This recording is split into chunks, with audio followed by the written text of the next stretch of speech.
Welcome to the Heart of Soul podcast, an exploration of who you are, what you are, and why you are, offering new ways to investigate age-old questions at the heart of you. Hi, it's Joseph, and thanks for listening to the Heart of Soul podcast. Last time we talked about soul age and how it relates to people's general relationship to truth. Today in my interview with Stace Barron, we go smaller into commonly held societal truths.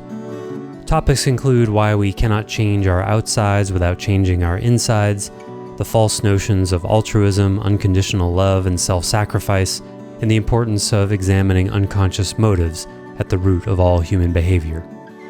I remind you, as always, to please listen to this podcast from the beginning and in order. Thanks so much for listening.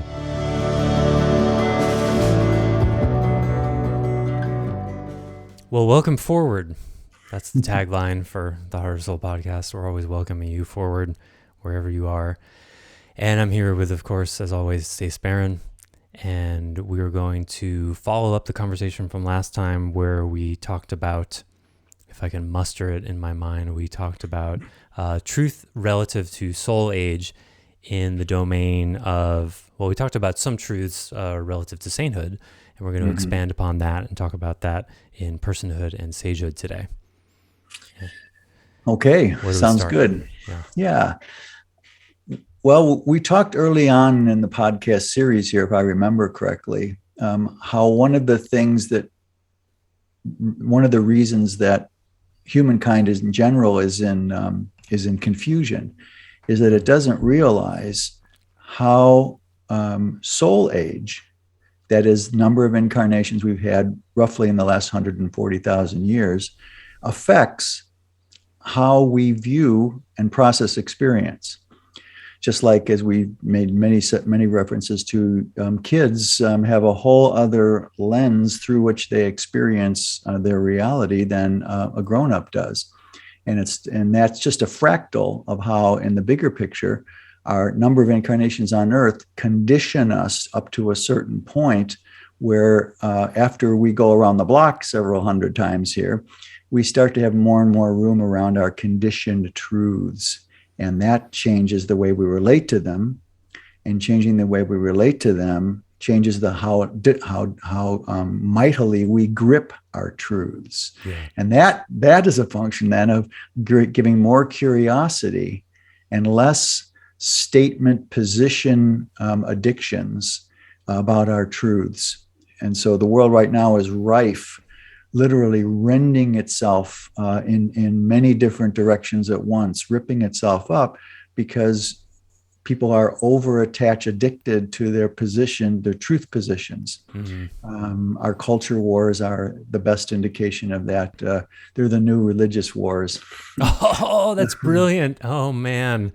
Yeah, right, because the society is so secularized. Right. And now it's about pronouns and abortion and Confederate flags or whatever. We fight about that instead of gods. Sure. Yeah. And in fact, maybe we'll get to that a little later. There's another interesting rabbit hole we could go down just with what you just said. Oh, I've got two or three right here. I mean, this may completely derail us, but something that's been on my mind a lot recently that I think fits here with soul age is in the work that I do with people in the last week or so. Occasionally it cycles around for me, but I was thinking about the way in which most people by default, they want to stay the same person and have their outsides change.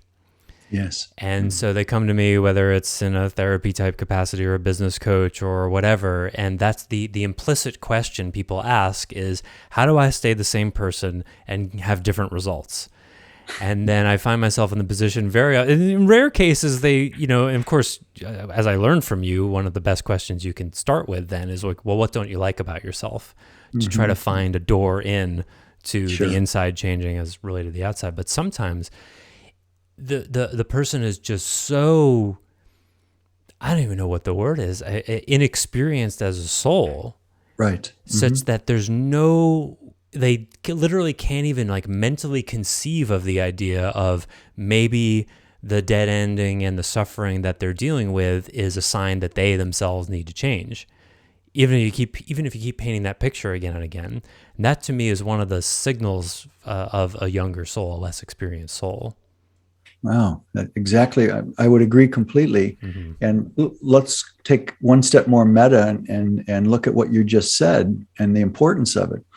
Is that I just was recently asked, and I'm doing it, working with a person who wants me to jumpstart and then lead the person to completion of their inborn enlightened access to the pre-dual, non-dual. Mm-hmm. And so one of my first questions was, what is it that you would expect enlightenment would give you that you don't have now?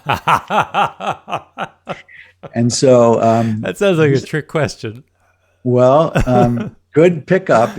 And I acknowledge this to this person afterward. It's trick in the sense that I don't ask what you want from enlightenment. Oh, okay. I ask Yeah. what it is that you think you will get in enlightenment that you don't have now.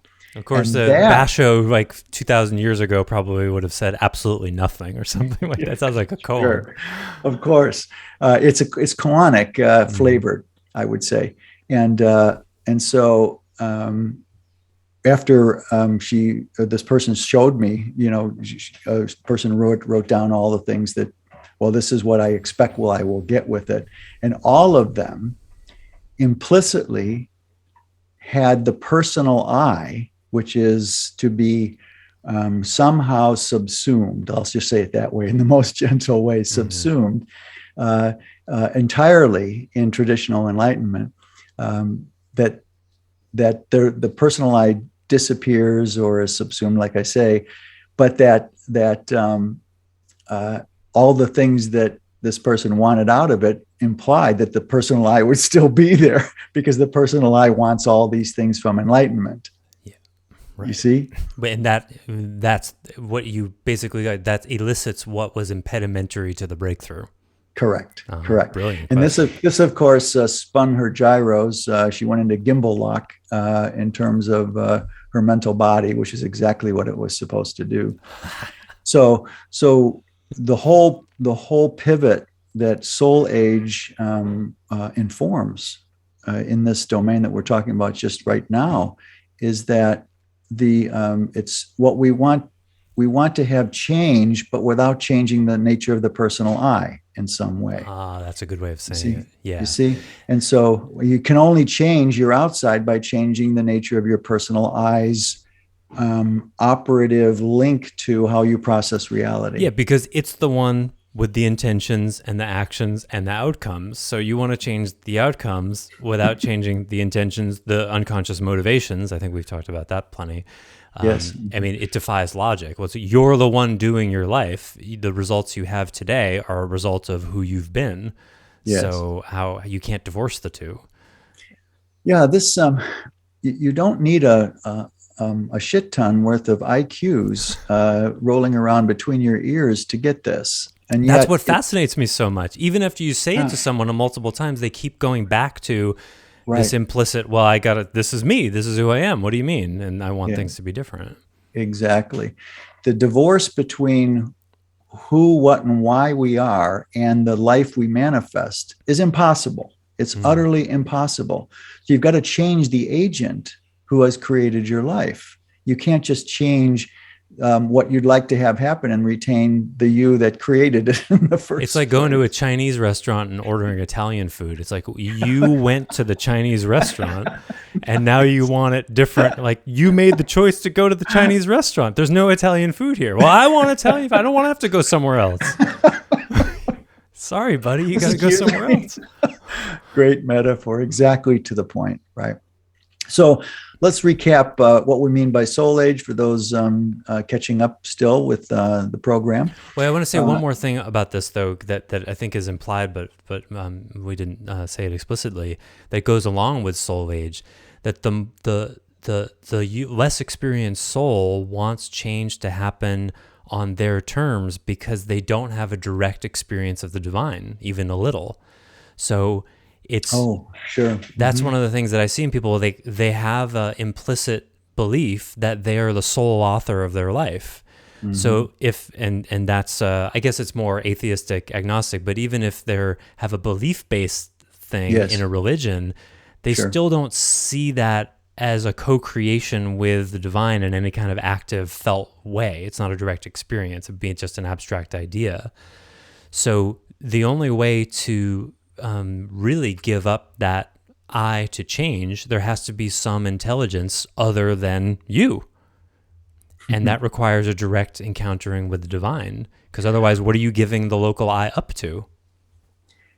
Really well said. And what I'm feeling here is the space that you're talking about is that unless you have meta to your local you, which of course direct experience of the divine gives you, but without that, you don't have depth space. You don't have meta space to look at yourself in the space accorded to us, to our consciousness, by our consciousness being inextricably linked to the divine. Oh, because that meta is a function of consciousness, and that consciousness is a function of the divine.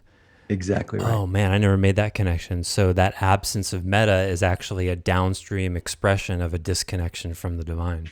Yes, and applies, as you said, just as much to rabid religionists who only experience God through belief and faith, right? So it's in the mind, not in the meta divine thing. Exactly. And so this is why, something we didn't say last time is that Identity's view relative to some of the truths we talked about isn't really livable until we get to a certain number of times around the incarnational block.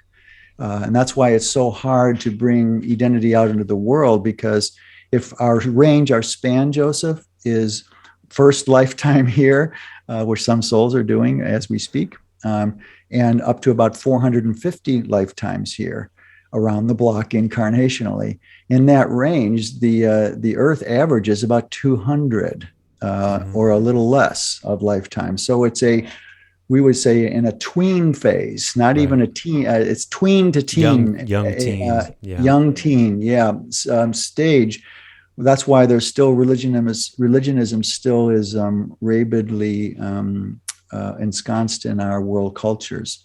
Once we get to the true teen phase, 200 to 250 lifetimes, that's where agnosticism and atheism start to kick in, because you've been around the block enough to not take religion's fairy tales seriously anymore.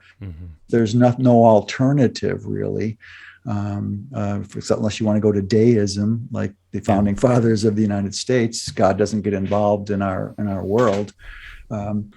This is why the world is in such a mess, because do you ever see a teenager's bedroom? Looks a lot like the United States. Oh my God, exactly right. Right now, especially more ridiculously messed up because it's founded on a set of principles that the rest of the world has been slower to accept, the rights and reality of the individual. That has its downsides in these phases, because you can also use focus on the individual as a way to block out any community good or greater good. So it's a difficult phase, and this is why all the kinds of gang things that happen in this stage and teen phases with impoverished populations on the planet, for example, especially in the United States. Those kinds of things are exactly what happens when you have religions at war with each other. Instead of it being the turf of the block or 3 blocks of your city, it's my religion versus your religion instead of my turf versus your turf, right? So we have a really we're going through a difficult phase right now, and it's a mess. And if everyone listening take a breath for a moment, I'm sure you're drawn into the drama all around the world, no matter which corner we look at it, but especially in the United States here, we're going through a teen phase, and there isn't much older wisdom out there. And we'll talk about ancient religions not being being older, but not more wise. Yeah. But it's just a phase onto a different domain ahead, which is another whole rabbit hole we could go down. Mm-hmm. So let's talk about how we talked last time about how soul age affects our relationship to truth. Now let's deconstruct some truths across the span of soul age, and talk about how that gives us some meta and some X-ray vision through why we tend to get so stuck in our lives and challenging us to change the personal I instead of just wanting to change the circumstances of the personal I. Mm-hmm. Right. So in personhood, of course, reviewing identity's position that this personal self is A, not an illusion, B, it is not originally sinned, and C, it's not something to get rid of or atone for. That this personal self is a fractal of the divine in all of us and has always been made the poor child or the impediment to psycho-spiritual growth, the personal I, our relationship to it, our personal story, our victimhood to our personal story, whatever it is you want to say. And one of the linchpins that is an effect of how much we bastardize and vilify the personal self is this, well, in identity's offering, the inane concept, and concept only it is, of altruism. Now, when I'm not going to go on an objectivistic tirade here in defense of Ayn Rand, who was the most vocal critic of altruism in her novels and in her philosophy of life. But there is something to it. She was onto something. And I'd like to offer how identity would say that your relationship or your conditioned attraction to sacrifice, altruism, and unconditional love is a function of very young consciousness and not even mature teen consciousness. It works like this. And this is a tough one for people because it sounds like only the needs of the self. I'm implying the needs of the self matter, not the needs of anyone else. And that is the other side of the universe than identity's position here. That's the continuum we're generally faced with, self versus other, which self versus is other. The problem philosophy and religion has been trying to solve for like 3,000 years. Identity offers that the millennial-old needs of self versus needs of other is a complete construct and has no referent in the human race except to the degree we believe in it. A false dichotomy, you're saying. A false dichotomy, as philosophy would say. Mm-hmm. So this gets all sorts of people's scalps itchy, and whenever I brought it, and is ripe for all sorts of loudness in protest. So let's just offer identity's truth about altruism and try to show how it's a young soul's construct.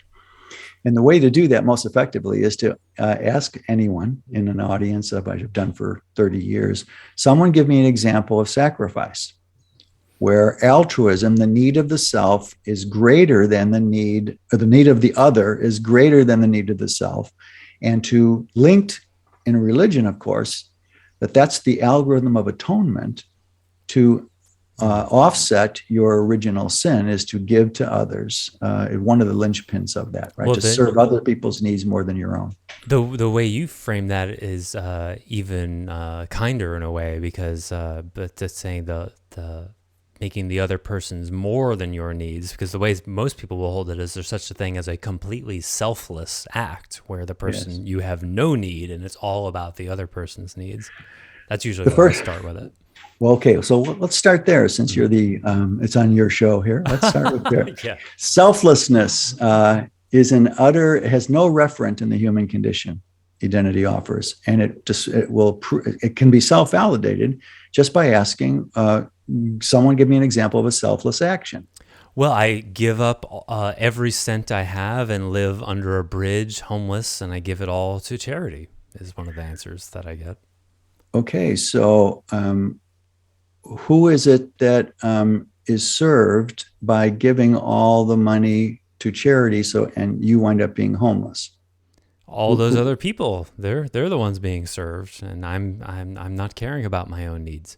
Okay, so let's say that the effect of your decision, the object of your decision seems to be gaining the benefit, while the subject of the decision is penalized in some way by choice, by conscious choice. Okay. So if I were to say, what's the benefit for such a person, the subject of this little circus, what's the benefit of to the person that offsets completely the fact that the needs of self offset or outweigh the needs of the person doing that selfless thing? What's the gain for them? What do they gain there? Well, when you ask people this, they try to say that there's no gain for them at all, but it must mean that their values are such that they think other people should have their money rather than them. Right. Which okay. means, go ahead. So let's parse that. So I just heard your mythical person here in delusion land about altruism and sacrifice. I just heard them say that I did it for the reason, for the benefit of others, basically. And I'm willing to live with the loss of a benefit to myself.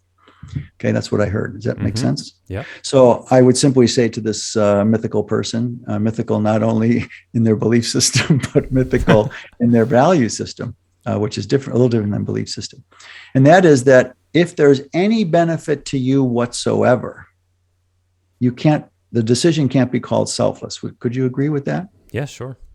Okay, so if I were to suggest that there's a huge benefit to the person who gives away all their money and goes homeless, what might that benefit be?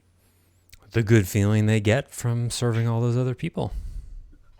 In the very least, this person did it to please themselves.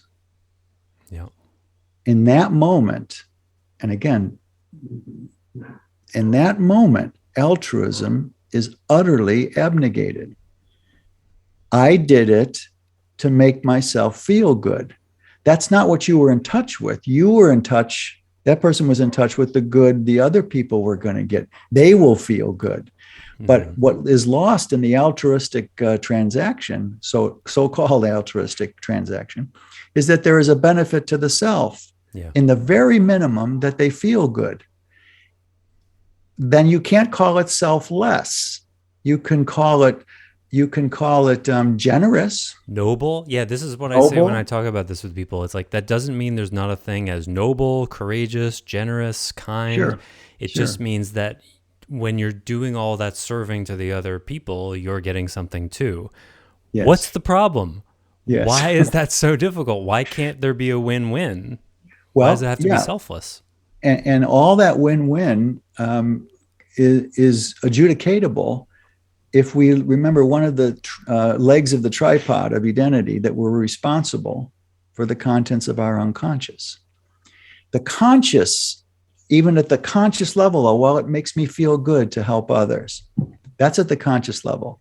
But if you scratch the surface of that one, and anyone who does that, and identity has the dharma to do this, it will gently invite the person to start various and sundry ways to drop into what might be unconscious about their motive to become homeless, but in the benefit of giving other people lots of money and homes, or however it shakes out.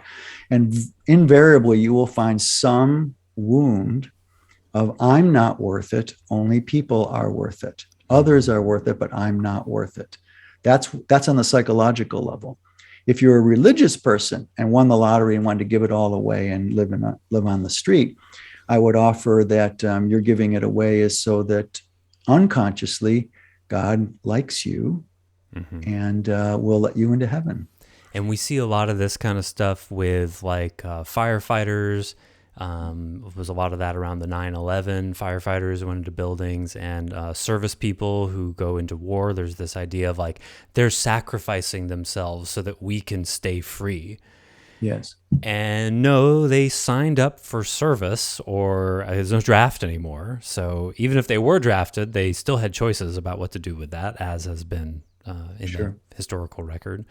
But Sure. there's not a sense of, it's not that their service isn't valued or courageous or noble. It's Right. just that they chose to do that. So if they're killed in the line of duty, then that's the destiny that they chose.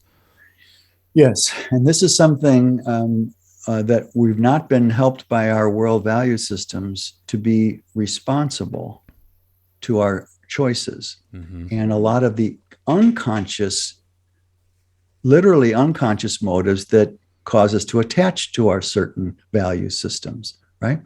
There's whether it's a fireman rushing into a building, their life, the person would say, well, look, that child's life that they're trying to rescue from the building is more important than their own. And identity would say, yes, that half is true, sort of. But who's making the choice that person, that child's life is more important than theirs? Yeah. It pleases them to do so. And if you look at the backstory, they chose to undergo all of the rigorous training and to, get the job and to take the job and to do the job well. There's quite a lot of buildup of self-choices. Yes. Leading to that moment where they, quote, sacrifice themselves and do the 99th step after the first 98. It's just a logical conclusion. Of course, you're going to put your life on the line. That's what you chose to be trained to do. Sure. Even this, what we're talking about here, what we're saying in a nutshell is that we don't need sacrifice, selflessness, altruism, or unconditional love to make giving to others noble, good, and reasonable. What I'm also curious about is the notion of sacrifice, which came from in polytheistic times. Like if it wasn't raining enough on your crops, you'd kill one of your goats to appease one of the gods to get it to rain. Mm-hmm. That's a deal. That's a transaction. It's a transaction. Yes. So I've always been curious, like when did those deals, the sacrifice of the goat, or like in Aztec land, humans, they did, and I believe in Hawaii here, in the Native Hawaiians did human sacrifice, but those were all deals. It was a quid pro quo. So when did our notion of sacrifice turn from a deal with a deity to pure altruism? I'm just doing it because I love you, God, and I'm selfless. When did that happen? Do you know? Yeah, it happened with the introduction of original sin. As I was going to say, Christianity. Yeah. Yeah. Incan and Aztec and Inuit, whatever these other cultures in the past, it was always a transaction, quid pro quo, as you say. They expected something back for their sacrifice. They lost something to gain something. Mm-hmm. But it only, that beautiful, reasonable tribal orientation, which is very young souls, of course, starting out, is tribalism is one of the early ways that young souls need to have community to define self, rather than older souls who need to have self to define community. Mm-hmm. It's the exact opposite in our evolution. So only when original sin, which actually started with Judaism, not with Christianity, it was an offshoot of Zoroastrianism. As soon as the monad came into our consciousness as a planet, one God, Judaism is the Old Testament, the Adam and Eve story. Right, because there was a very angry, wrathful God in the Old Testament, right? That is pretty Christian. It still is an angry, wrathful God, a jealous God, yeah. a God who chooses certain ethnic minorities as its pet favorites. It plays favorites, tests people by messing with them. Like, I believe that was the Abraham story and the killing of Job is a good example, right? So once original sin got implanted and became inextricable from monism, the one God, as we move from polytheism and tribalism to monism, identity would offer that the notion of original sin is the deepest, darkest, most erroneous, and most tragic concept humankind has ever come up with. Because the idea of original sin says you are responsible for what someone else did. Yeah. You are responsible, even though the Adam and Eve story happened however many years ago, 5,000 years ago, if you're a born again Christian, or maybe 140,000 years in this current epic in our picture.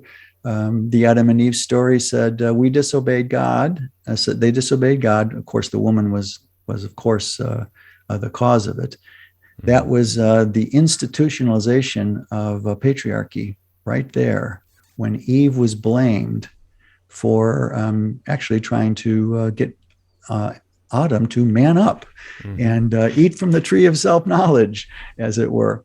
So that's when it all happened. It started to go downhill. Sacrifice became unilateral rather than a bilateral transaction.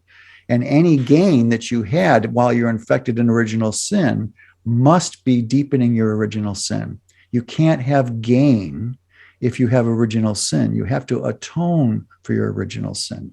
And this basic dynamic, which is fundamental to, for example, conservative Judaism, conservative Christianity, most of the followers are really disconnected from the repercussions and the actual reality of this. It means that you would I love this every single. I laugh every time Jill when we watch thrillers and movies. Bree and I'm always waiting for it. You know, the person's got a guy tied up. And the guy says, tell me this or whatever. And the person says, no, I won't. And it says, and the villain brings over their wife and puts a gun to their head and says, you will be responsible for her death if you don't tell me this truth that I want. Right. And we're waiting for a scriptwriter to say, no, you will be responsible for it because you're pulling the trigger. And the woman very often will say, don't tell him. Yes. And then they do anyway. Right. So it's like, would I want my wife not to be shot? Of course I wouldn't.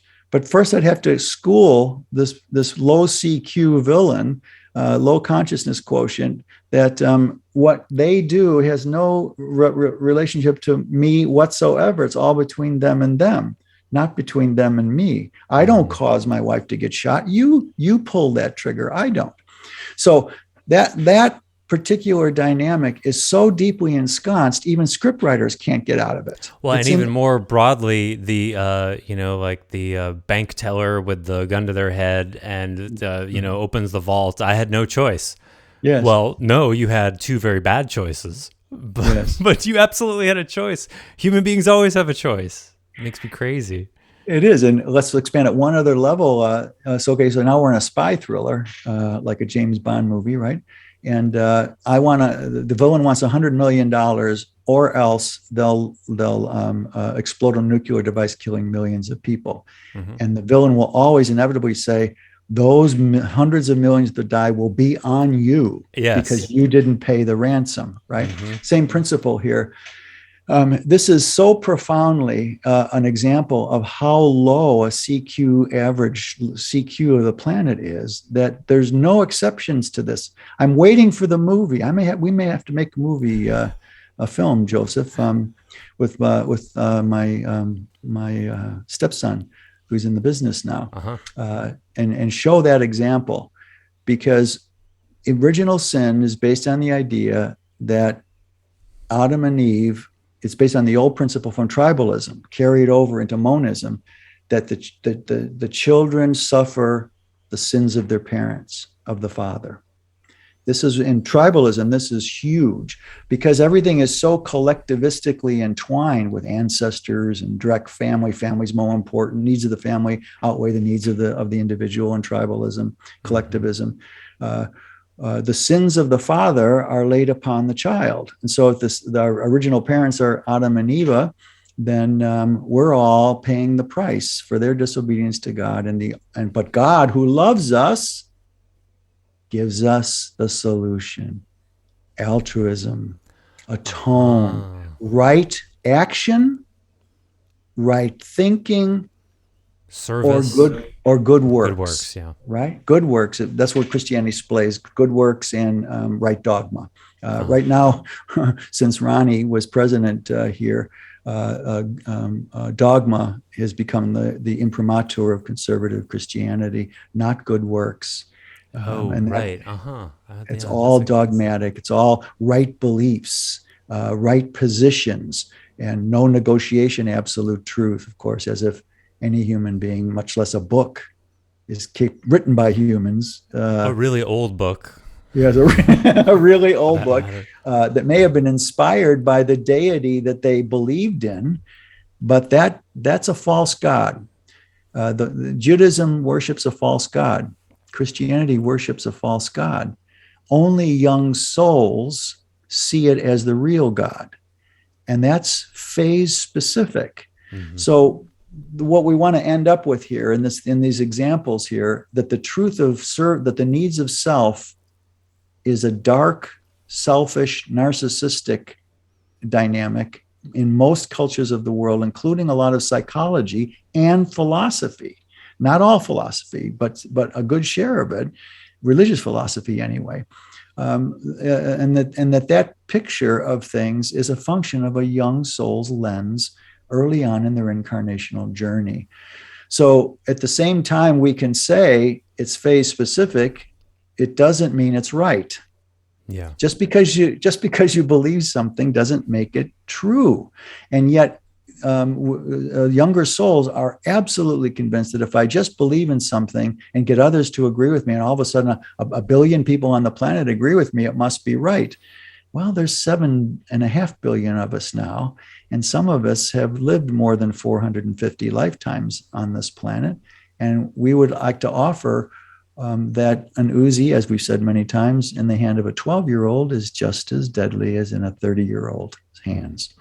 So we wouldn't say that when I say that Judaism and Christianity believe in a false God, I'm not saying that makes them bad. I'm saying it makes them young. Mm-hmm. And what Just they like do a with child who talks to imaginary friends. It's like, a 5-year-old is talking to imaginary beings. We would say, well, that's completely fine and appropriate. But if they're still doing it when they're 18, we'd have some questions. Thorazine stat, right? Again, this is no elitism in elder pictures. It's just different, includes more data sets, includes different relationships to our data sets in our way we process reality. So I knew a there's woman in college who still sucked her thumb, like in class. Interesting. God, I see people every day sucking their thumb, only it's in the form of a cigarette. Yeah. How people, I could never, when I was a kid, I saw cigarettes like a straw, and people were drinking smoke through a straw into their precious breath, which is one of the most sacred things about us in the personal expressive domain. To pollute the breath consciously with smoke, when smoke makes you tear up, cough, and now we know, of course, will kill 1 billion people in the next century. Just came out that stat, right? So when we believe something, we will form a position around it. When we form a position around it, we will consider it absolute. When we consider it absolute, it's the death of curiosity. The death of curiosity is the death of the dialectic. The death of the dialectic, you cannot be, you have to be dogmatic instead of paradigmatic.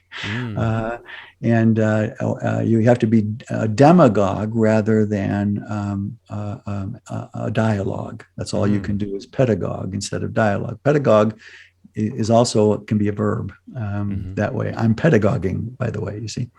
So this is this whole idea that the truth, both of their God, the version of the God that they're worshiping, and the basic algorithm of atonement for original sin, altruism, selflessness, sacrifice, unconditional love. We'll talk about unconditional love next. that Yeah. these are all constructs that have no referent in the actual human condition. And so deep, like we were saying, in film and in books and in work. I remember Netflix a while back released their company values on a slide deck, and it was on the internet. It probably still is. And one of their values is selflessness.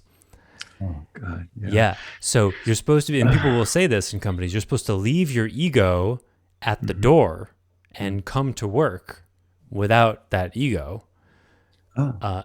And Does that come from the boss too? Does that come from the boss too? What about the owners and the stockholders? Yeah, Should they have no egos as well? I tell you, I'd like to devote a podcast to business and money someday soon, because the whole idea of corporatism, the current thing we call corporatism on the planet, was born in the early 70s when it was decided by, I always forget his name, the head of the Federal Reserve, decided that that the charters Greenspan? of company, it Before was someone Greenspan. else, I think. At any rate, he said that the new way of looking at things is for a company's mission. The company's mission changed from making good products and services to increasing the value of their shares. Yes. Yeah. Early 70s. And that's probably was related to the fiduciary responsibilities now. Yeah. And Right. I've actually learned something about this in the last couple of years, that it's if a CEO if an officer of the company makes decisions that go against the profitability of the company, they can be held personally liable. Yes. Even if it's the right thing to do, a moral thing to do, but if it doesn't actually increase the shareholder value, then they can be personally liable for that. They're going against their fiduciary responsibilities. We were just talking the other day that with this person that wants help in their enlightenment path. So I'm working with this person one-on-one. We both shared to Bree, who's from Germany, my wife, that this is not the America we grew up in so many different ways. It's an alien land. But let's get back to our track. Yes. Unconditional love. Yes, unconditional love. Give me an example of unconditional love there, Joseph, man. Oh man. Okay. Well, come on. Become someone you know what they would say. I was just going to say, my mother, who still to this day subscribes to the idea of unconditional love. Interestingly, just a couple hours ago, she called me to wish me a happy birthday a day early, when my birthday is actually 2 days from today. But that's unconditional love. Apparently, it's beyond the realm of dates and conditions. That's a joke. Well, let's go semantic first. Okay. This idea of unconditional love is so, what's the word? Juvenile, and I say that with heartfulness, not elitism.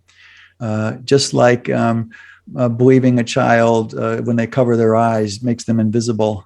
Yes, right, because they lack object permanence. Mm-hmm. Correct, and so they think that the whole world they disappear if the whole world disappears. That's juvenile in the most innocent sense, and this is the way I'm using the word here.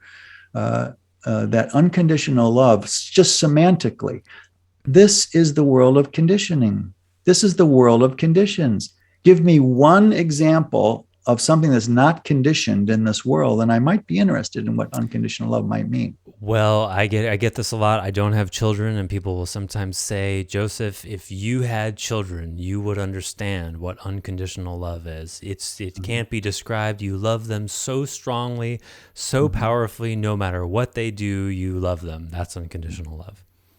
Yeah, and how many examples do we have in our world of parents who suffocate their children with this so-called unconditional love? I've got to protect my child at all costs, right? The cut off, when Gibran says, set your children free, that they belong to life, not to you. Unconditional love is most of the time the culprit in the active or passive abuse of children.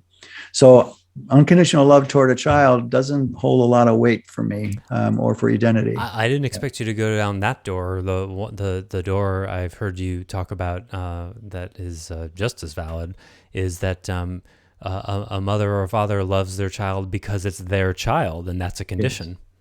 Yes. They don't love all of the children in the world the same amount.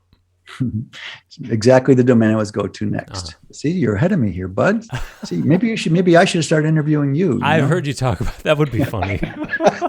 And you could do it. You could ask questions in a way that would dead end me and lead me to where I can't answer any more smart questions. I would never do such a thing. Just for fun. I wouldn't be loving you unconditionally if I did that. Oh, I know. And then I could cry and play victim, say you don't actually love me because you made me look bad. Yeah.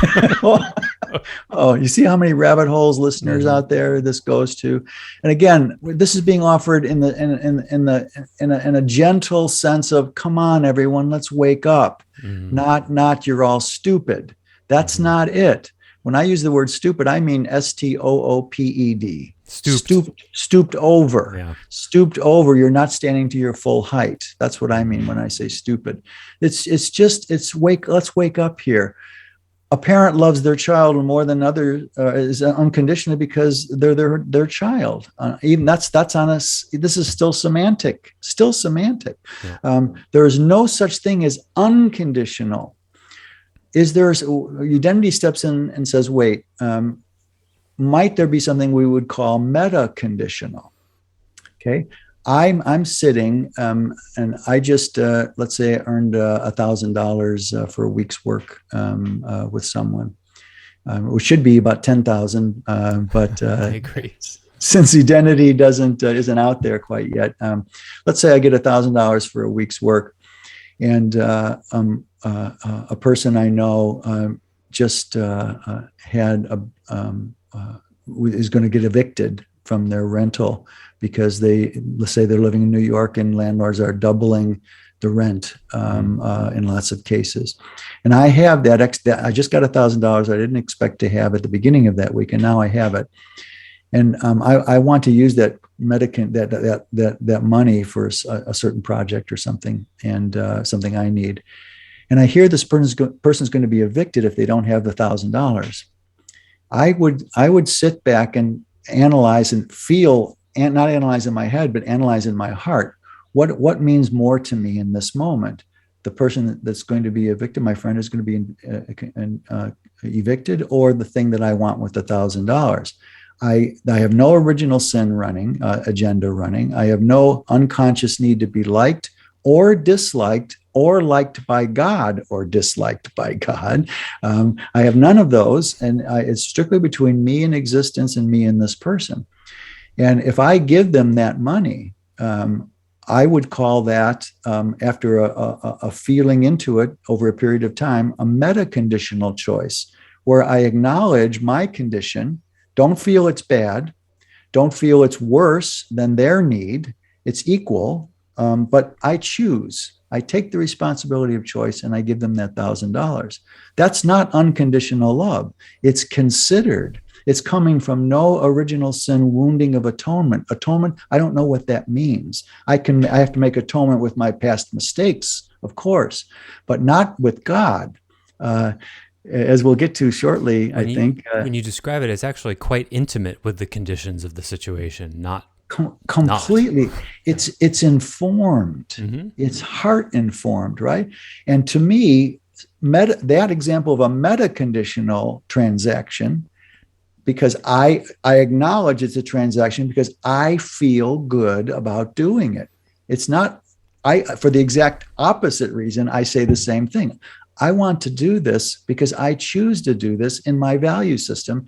You need that more than I do right now, even though I was waiting to, spend this $1,000 on this and this and this. So it's an act of love that has no root agenda of I'm not worthy, right? I am not worthy. That is the mantra of original sin. Without an I am not worthy, your choices of giving become considered and heartful and soulful and transactive, meaning not just we both benefit, even though we do. It's a transaction that invites the soul into the space, not my wounding into the space, by transcending my conditions for their condition. Does that make sense? Mm-hmm. So where identity honors all the nobility, as you mentioned earlier, in giving, but with no basis of wounding or agenda based in I am not worthy. Metaconditional love is reasonable, not unconditional love. And that makes all the difference in the world, not just philosophically, but in honoring the sacred transaction of giving. So, would you say there's an influence? Sometimes I've gotten this sense that people have a intuitive, if not experienced, sense of universal love, and that's influencing their desire to transact with that or abide with that universal love, and they use unconditional love as a substitute or a confused notion. Sure. And that's a good point, Joseph, because, but that depends on your definition of universal.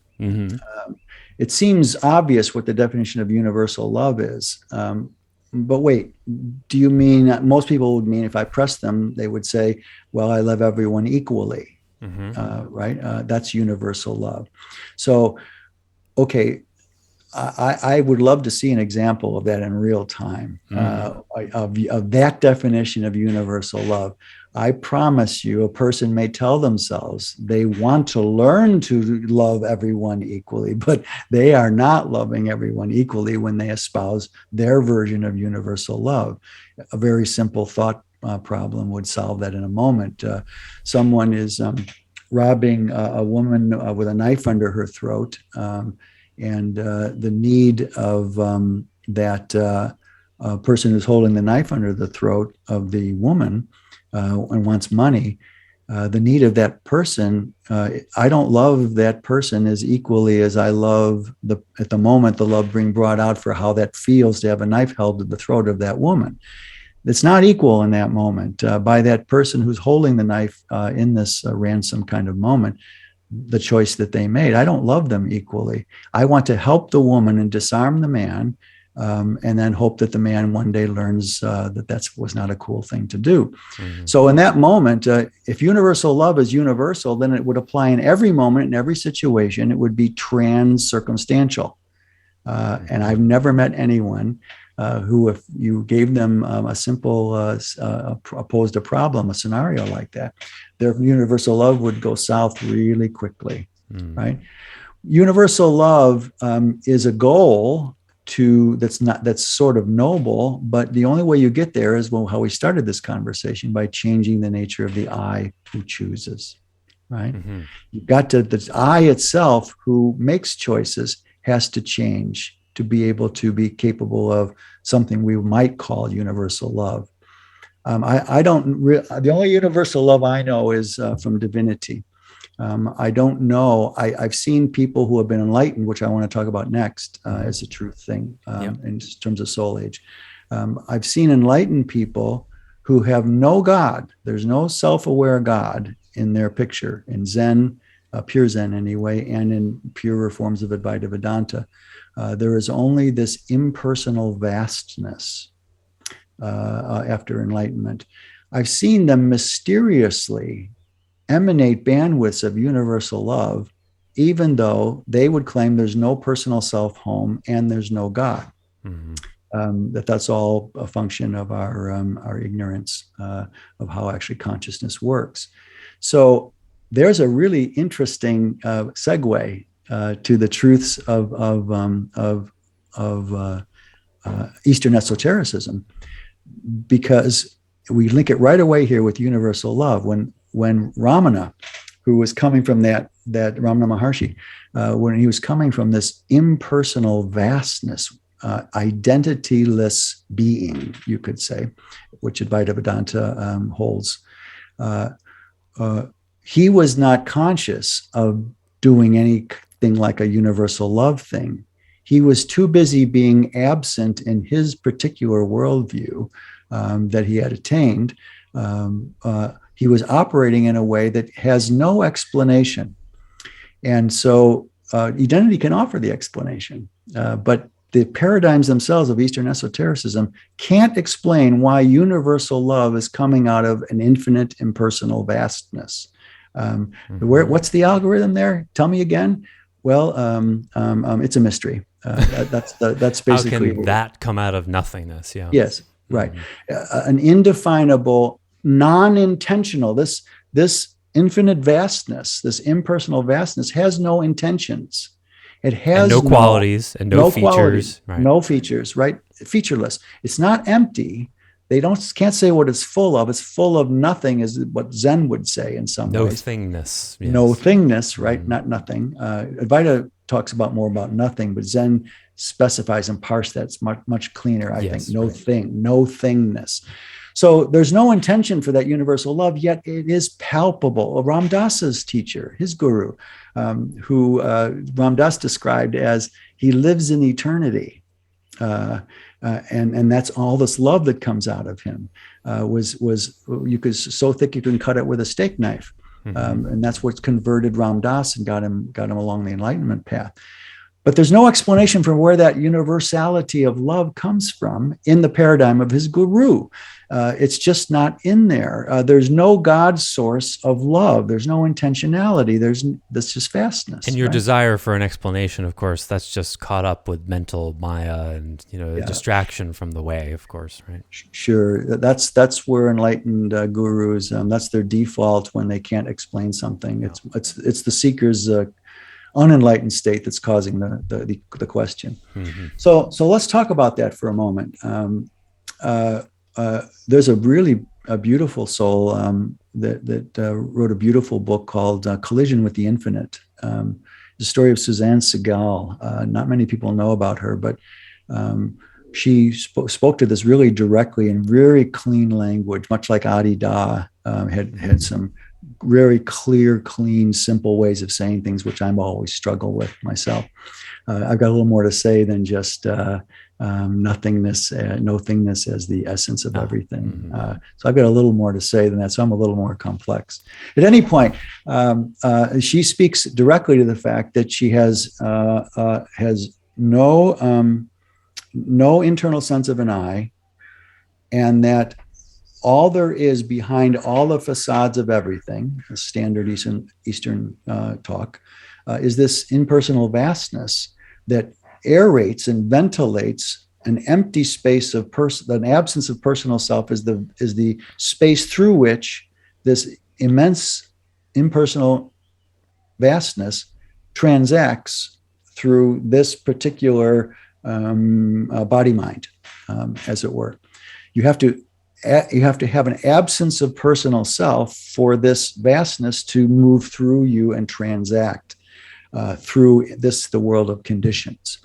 So that's her worldview, and she has a beautiful metaphor that's so elegant. And oh God, I wish it were true. Oh, I wish it with the bottom of my heart.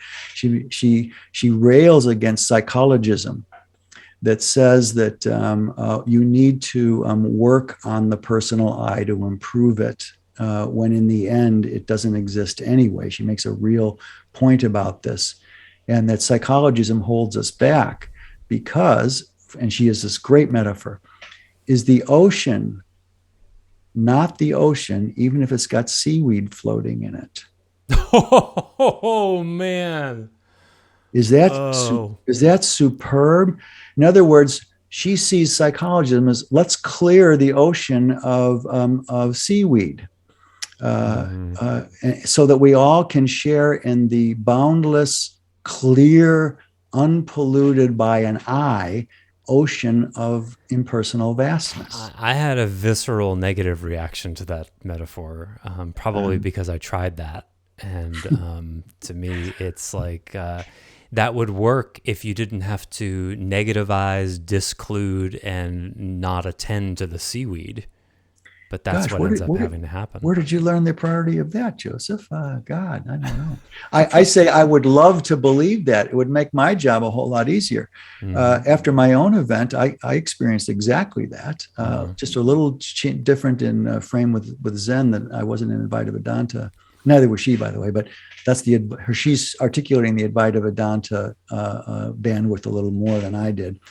I felt that. I heard a metaphor similar to that. I was told, like, if your psyche and your psychological issues, the personal issues, that's like furniture in a room that's bolted down to the floor. And you're trying to move the furniture around in the room, and you keep bumping into it, and the room is too small. And instead of trying to move the furniture, you knock down the walls and you turn it into an airplane hangar, and then you've got all this space. And I tried that. And I found that the furniture is still bolted to the floor. And even if you have a lot more space, that furniture is still there. And all of that space, you could say, is you. So, but the furniture, it's like, I had an Aikido teacher who talked about, gave this metaphor. He said, how little dog shit is in the soup such that you'll still eat it? How about a thimbleful? How about just like, a pinhead? If there's a pinhead amount of dog shit in the soup, will you eat it then? That's my counter metaphor to that. It's still a problem. Let's take it. Let's take that metaphor in another direction. When the impersonal vastness finds a person, and she maintains and she maintained this till her dying day, that there was no cause. There was no cause, and so without a cause. And this happened to her, there's no path or unfolding phasic depth dynamic to her event.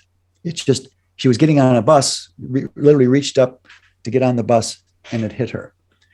Later on in the story, in the book, she talks about how as a child, she got all disoriented when she couldn't connect herself to her name.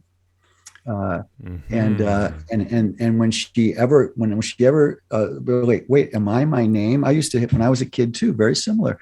I'd write my name like the nuns taught us how to write them, Joseph. And wait, am I there too? Am I there on the paper because my name is on the paper? And I would get all disoriented when I would go a little further into that. Well, there's a cause to that. This woman, bless her heart, had so many incarnations in the past that she had non-dual enlightenments on. In the reincarnative cycle, this came up this lifetime to have it start to access her while she was just a child. She got scared and called it fear and contracted against that up until the time that she reached for that bus, and then it hit her. Yeah. But so there was a cause, but that's not a cause that's available to her in her worldview. Well, it's also confused because the non-dual, we haven't talked about pre-dual yet, but we'll use them interchangeably at the moment, I guess. Because that by definition was always there, yes. When it takes you, it's not exactly the experience of something new. It's the experience, I can say from my limited experience of it, my experience was it was like, oh, this was always in the background, and now it's the foreground. So technically, it didn't have a beginning. So technically, it didn't have a cause. Well, it depends again how you define sequencing and causation. Yeah, right. Sure. Her worldview is devoid of reincarnation. There's nothing to reincarnate. You see. Oh dear. Okay. Yes. There are some versions of Advaita Vedanta that would say that you keep reincarnating until you realize the folly of personal self. And then your the separate drop that didn't want to become part of the ocean finally drops into the ocean. Which is a powerful and negativization of self and being human. Right, of course, it's their version of original sin. Yeah. Eastern esotericism, original sin is the ownership of a personal I. Right. It's not bad to be a person. You just want to stop being one as quickly as possible. Exactly. Zen's a little more severe. Pure Zen that doesn't include reincarnation. Only mainstream Buddhism basically has reincarnation into it, and that's way too conditioned and more like a religion, Shinto. But Zen is a little more brutal. You don't get innumerable amount of lifetimes like the India traditions before you realize that the drop isn't separate from the ocean and it rejoins it, and there's the obliteration of the personal sense of self. Zen says that happens at the end of one lifetime. In that way, pure Zen cosigns Christianity. You've only got one life to get it. There's no life. When Gangaji is a beautiful example of this. Someone asked her, well, is there life after death? Well, of course there isn't. Everything goes black. You are just a construct of cathection of experience, as the Buddha taught us. The Buddha didn't teach us that, by the way. That's so surprising to me that people could be that level of awake and it didn't open their third eye enough such that they could see that kind of stuff. Soul age, which is the bigger meta we're talking about, is the culprit here, right? So let's go with that for the moment. So without reincarnation, there's no depth causational possibilities. You see, and so she didn't. From what I could understand, best reading between the lines, she didn't believe that we have many, many lifetimes. This is Suzanne Segal. Before the drop rejoins the ocean, and so I have to. My inference, correct or incorrect, is that it's more like Zen that way, that the lights go out at death and that's it. Ram Dass struggled with this himself toward the end. He was resigned to it, but he thought of it as only an acceptance, a challenge to accept it. And it was beautiful and tragic at the same moment.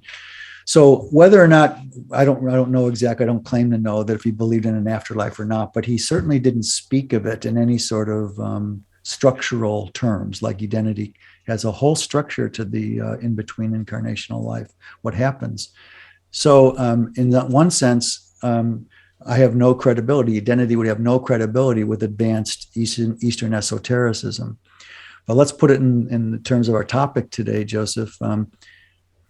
When all you get as the pinnacle or nadir, depending on how you want to describe it, of a non-dual event, where the personal self is no longer retrievable as a sensibility, and you see through everything through the immense impersonal vastness that takes its place. That form of enlightenment is identity offers. Well, that's an older teen phase version of enlightenment, and so is that far more advanced and a paradigm than fundamental religion? Of course it is. Is it more sophisticated than even atheism, humanistic-based atheism? Yes, of course it is. I would like to offer that there's no meta value system that benchmarks the immaturity of cultures on this planet very well.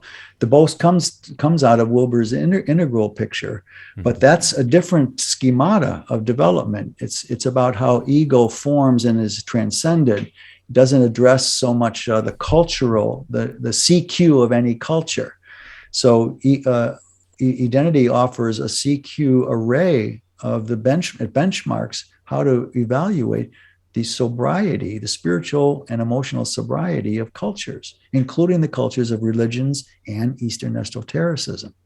So what identity would say is a grown-up more than 350 or 400 lifetimes here, if non-dual events had happened to them in many lifetimes before, and now they're in their 362nd lifetime, let's say, and they have a non-dual event, it's going to have a different flavor than just impersonal vastness.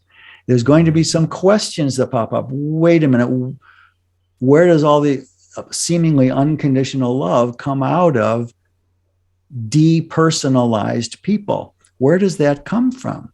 It's a mystery. Wait a minute, I don't like that. It's a mystery. I want to explore that question, and don't tell me I'm unenlightened. Thank you.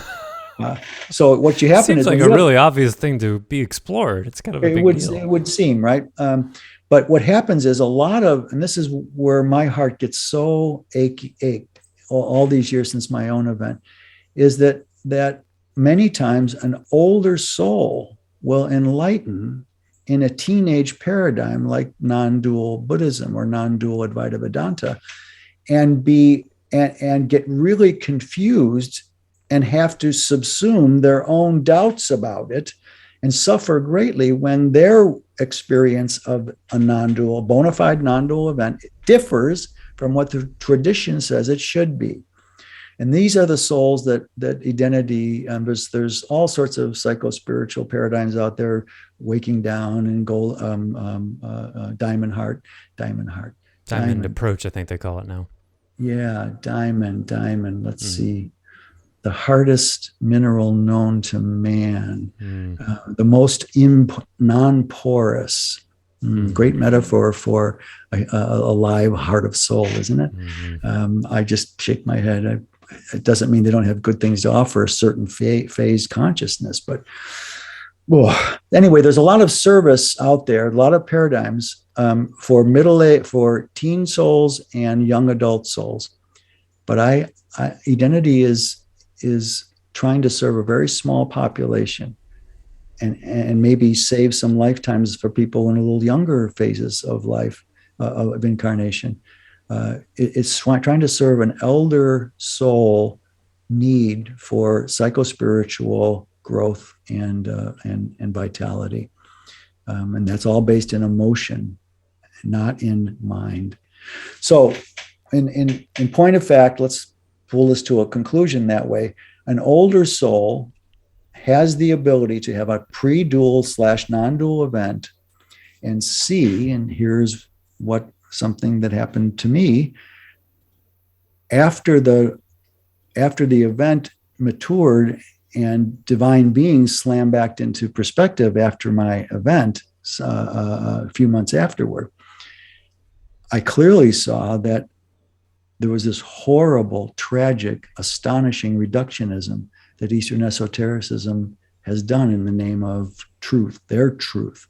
And that is that what gets transcended or obliterated in non-dual events is only the mind eye, the dualistically conditioned mind eye. And the mind eye sits on top of, or is a downstream version of the soul eye. And that for an elder soul, a non-dual event can so erase the identity we built around out of our mind, I think, therefore I am, in the last 500 years or so. What happens is, after that goes away, the soul eye finally has oxygen to breathe through the being. And the soul eye is connected to our seed God eye in divinity. That was my experience after the event, when the God field, which I would call the Christu now. I used to call it the Logo Christa. It's now the Christu, as I've gotten to know it better. That's what it calls itself. Slam backed in, I realized that, again, all the teachings out there in Eastern esotericism, which tends to be the top end, seen as the ultimate attainment of consciousness on this planet. That's what it's sold as, the ultimate attainment. There's nothing higher, more attained than that, is simply a phase-specific older teen way of relating to the play out of a non-dual event. So one's truth, here again, all identity is offering its truths not as an end game attainment, but as an unfolding asymptote of emoto soulful goodness and expression.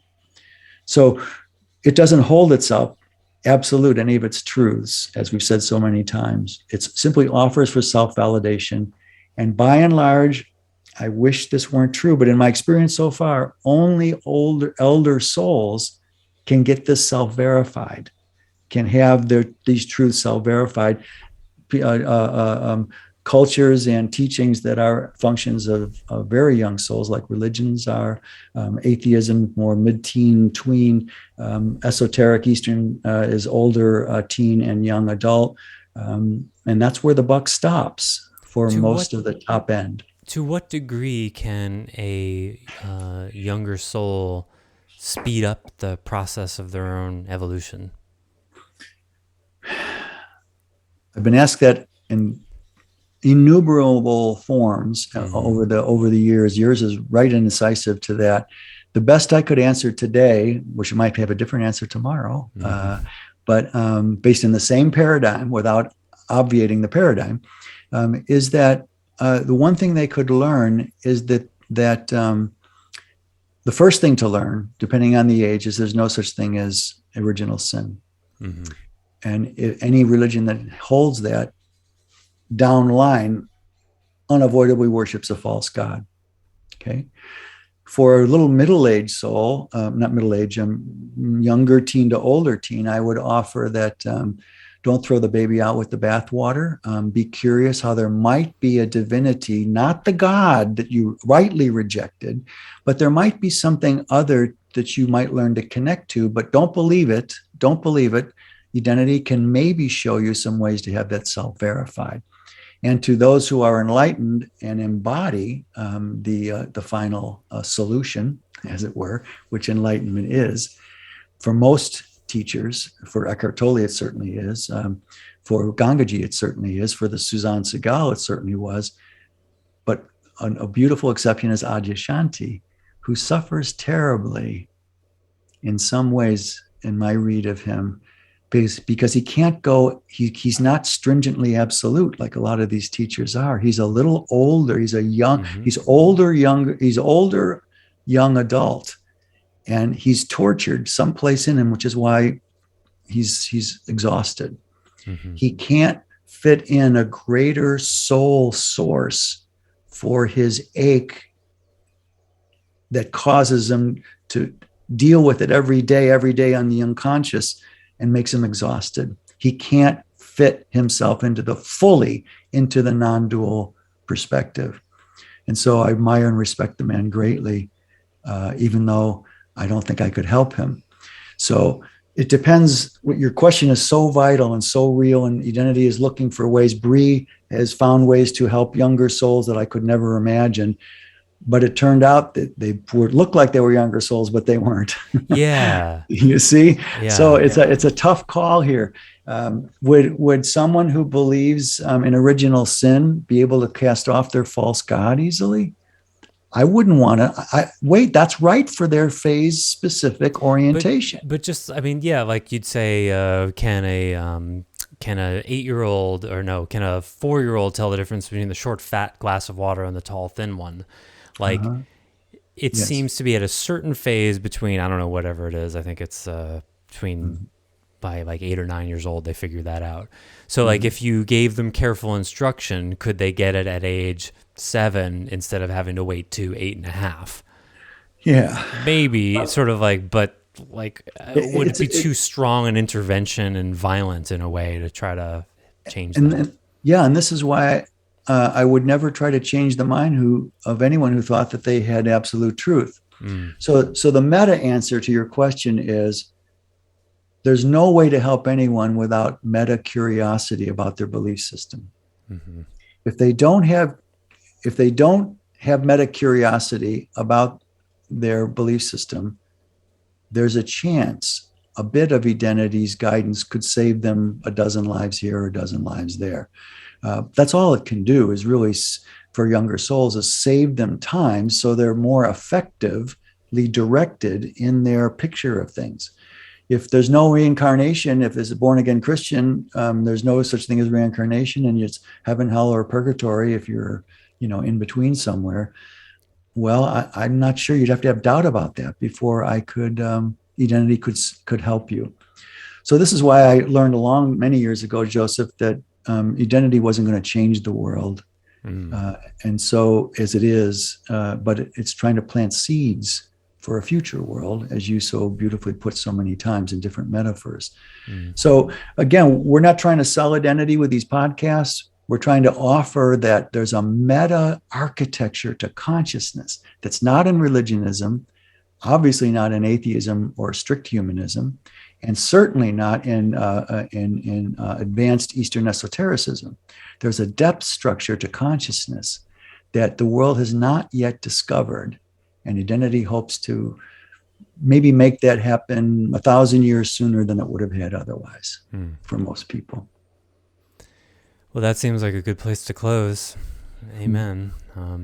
Yeah, it's something that is heavy on my heart and mind very often, of just like how to speed up the process. Yes, people have to go through what they've got to go through to learn, but certainly none of us make all of our mistakes on our own. We are able to learn from other people's mistakes. There must be some way that it could be shortened, because it doesn't look so good for the human race at the moment. And I see this race between our own evolution and our own self-destruction is sort of what's constantly happening. I often look at the human condition right now in just the domain of the earth and climate.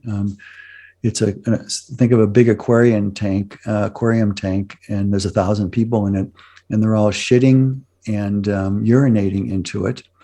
And the shit and the urination is filling up, destroying all the plant stuff in the and air and water and living beings other than humans in the planet. And pretty soon the shit and the urine is going all the way to the top of the aquarium, and their heads are above water going, what happened? What happened? What happened? Well, why are we in this mess? We are, even in our belief systems, we're defecating and urinating with limited consciousness access to what it is we are. The personal I has a whole other definition and identity than it does in any other of these phases of soul development. So without soul age and the parameters that then have effects out of that, the world is stuck in that aquarium, bounded by belief systems, and no curiosity about their veracity. So, sober note. Sober note. Thanks for asking that last question, because it put everything in right relationship, right context to what we said today. Yeah. Well, you're welcome, Stace. Thank you for listening. And wait, before you go to close, can I offer one more thing? Please. One more thing. Someone asked me recently, what's the best way I can get in touch with the living God or the divinity, whatever you want to call it, divine being, we call it. And I give them a completely counterintuitive answer, and it fits right with what you just ended on. I have to say it. Objectless sorrow. If you want to get in touch with divinity, you don't have to go just to objectless love, as often the case teachers will give. Objectless sorrow is as big a function of divine being's consciousness as love. It is so in sorrow over watching from its omnipresence, but not its omniscience or its omnipotence, what human beings are choosing to do. And all choices are sculpted by our belief systems. And our belief systems are so enclosed and out of touch with the reality of things. If you want to get in touch with the reality of divine being, contemplate sorrow and try to connect to the sorrow of divinity, who, from where it sits, human beings are incapable of sin. They're only capable of learning. No sin. Identity's divine being. There's no sin. There's only stuck consciousness. So sorrow, we end on a down note, but that down note I just want to recast as an intrinsic bandwidth of divine consciousness. Not the only one, but one that's so often overlooked. Yeah, one of the easiest ones to avoid, surely, because it doesn't, I was going to say it doesn't feel good, but it actually does. It does. It's not depression. That's a very sorrow. Sorrow is the heart and soul of compassion. Yeah. Compassion-based sorrow, not shame-based unhappiness or depression. It's compassion in action. That's what sorrow is. It's an acceptance of what can't be different, but you don't just say, well, I can't change it, so I'm not going to dwell on it. That's such a cowardly thing to do. And I say that again softly. Only cowards, I don't want to dwell on something that I can't change. It sounds so practical. I'm sorry, you've got to color outside the lines of your belief system here. So it is, sorrow feels really good because it connects you to everything. Okay. Thanks for letting me interrupt your closure. Not at all. It was perfect. All right. Well, thank you, Stace, and thank you for listening, and hope you'll tune in next time when we'll be talking about God maybe doesn't even know what. It does. It's now is several hundred years, I think. Okay, yeah. So that's inside of, it knows. Yeah, we'll find out. We'll find out. Yeah, it's now is a lot bigger than ours. So we'll see. All right. Well, bye. Thank you, now. Joseph. Yeah, you're so welcome. Thank you. Thanks for listening to the Heart of Soul podcast. To learn more about Stace Barron and Identity, please visit identity.org. To learn more about Joseph Shapiro, visit clearandopen.com. Until next time, we wish you well on your journey.